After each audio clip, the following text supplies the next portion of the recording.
On the show in Wheelspin, we drive the new Verna from Hyundai. In Launchpad, we have a look at the new C-Class diesel as Mercedes formally launches the car in the Indian market. And in the best of luxury driving, we drive the Mercedes GL63 AMG to Ajmer and Pushkar.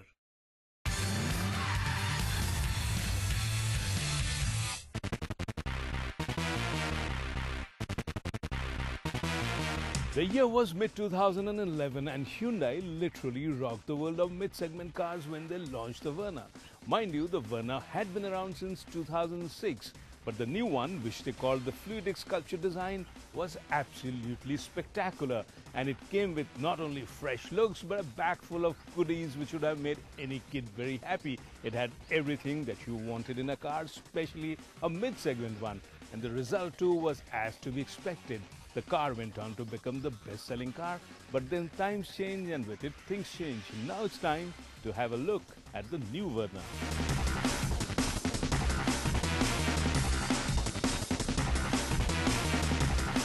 The second generation of the Verna, dubbed as the fluidic sculpture design, became an instant success with its flamboyant looks and a car full of gizmos which upped the benchmark for this segment of cars. Its nearest competitor, the Honda City, by then had already lost its sheen and was fading fast, so it was the Verna which became a dominant player. The Verna, since its launch, has sold over 2.3 million units globally and is sold in 66 countries across the globe. Consequently, Hyundai now wants to place this new Verna as the world sedan and calls it the new 4S Verna, where the 4 S's stand for style, sophistication, speed and safety. One look at this car and you know it's a new one. The front end has had a change, the grille is new, the bumpers are new, the projector headlamps for the top of the line 1.6 litre trim, and of course the rear too has changed, new tail light cluster and the bumper. So it's time for me to tell you what really hasn't changed. And what really hasn't changed is the dimensions of the car. It remains identical to the old one except for the fact that it has grown by 5 millimeters in terms of length. Otherwise, the platform is the same one and so are the engine options, the same 1.4 and the 1.6 diesel and the petrol. Well, if you were expecting a whole new car, then you might be a bit disappointed, because a totally new car this Verna certainly isn't. What it is a mixture of cosmetic and feature upgrades, which again isn't a bad thing for a vehicle which is going through a midlife crisis. These additions will help it to prolong its life as a strong competitor in a segment which has seen some keen action from its rivals. And we feel that these changes will help the Verna fight back and regain some of its sales, because the Verna's strength once again is the long list of features which it comes with. What can you really expect when Hyundai launches another new car or updates one? Of course, a new list of feature additions, and that's exactly what this Verna has got. Not that the old one was lacking too much, but now what it gets is additions like a rain sensor for the wipers, which is again a very practical thing, a cool glove box and a stereo system which has 1 GB internal memory. Plus, of course, the lighting on the instrumentation has changed, it's been reversed and looks much more pleasant. And then there are additions like additional thigh support for the rear seat, which is sure to make life more comfortable in the back seat. Plus, the door handles have been changed to brushed aluminum here, and there are traces of brushed aluminum here as well in the steering wheel. This is a replacement for the chrome that you had in the outgoing model.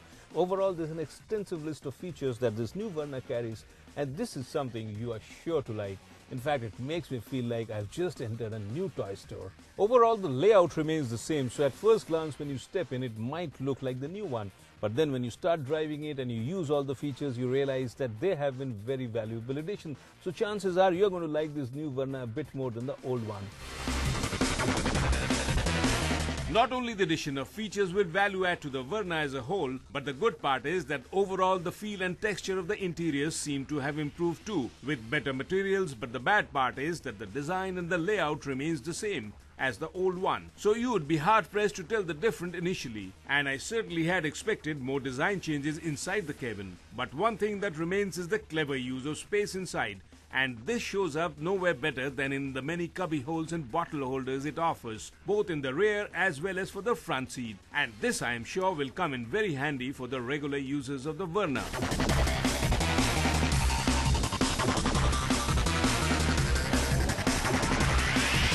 This new Verna 2 would be sold with identical 1.4 and a 1.6 litre petrol and a diesel, same as in the old one. There is no change under the bonnet here, and they spit out identical BHP as well. However, Hyundai says that they have worked on the noise and vibration levels of the car, so what you can expect is a much quieter and a refined ride. But the welcome addition is, which I like very much, is an area of safety. This top trim that I'm driving comes with 6 airbags, plus of course ABS and traction control. And the good news is that even the base model comes with ABS. It's standard across all trims, but I feel that in a car which is in the price bracket of this Verna, an airbag should also have been standard, along with of course the ABS. The main complaint against the Verna had been its poor handling, and this the company had tried to address even before and on this one too. Addition of dampers and a stiffer suspension coil setting now translates into a much stiffer ride, and the ride has now transformed from a very soft to a hard one. And this may improve the handling, but passengers in the back seat might complain on a bad road as the aberrations of the road does filter in.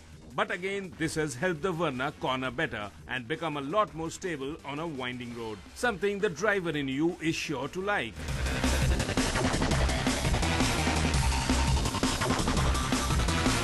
This new Verna here is a car which has been infused with a long feature list to make it a whole lot more value for money. And in terms of making it a little more attractive, there have been design elements which have been changed.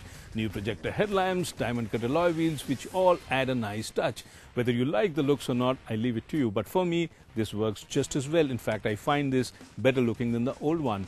And in terms of the feature list, it's exhaustive. In fact, there is no other car in this segment which can quite match up to it. So these additions are really welcome. But keep in mind one thing, all these additions are going to cost money. So expect the price of the new Verna to go up by around 8 to 10%.